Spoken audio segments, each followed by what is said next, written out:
बिटियन के लाइले तू दहेजवाना केतना आल रही जियरा बिटियन के लाइले तू दहेजवाना खात पियत नहीं हरि के दाना बिटिया भइल सयानी हो बिटिया भइल सयानी गइल ससुरारी में शादी करी के बन के दुल्हन रानी की घर में बड़ी घरानी की घर में बड़ी घरानी रुपयन के लाइले तू दहेजवाना की घर में बड़ी घरानी रुपयन के लाइले तू दहेजवाना सासु ससुर और ननद न मिले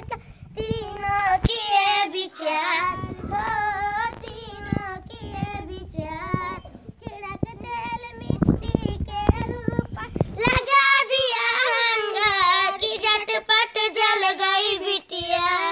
की झटपट जल गई बिटिया अगियन में खुश होत दहेजवाना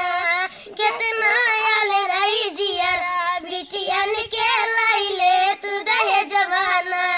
डियर राम राज कहते बाप गरीब लाचार हो बाप गरीब लाचार घर में बेटी दिया प्रभु दौलत दिया अपार किता की बाप बेचारा रुपयन के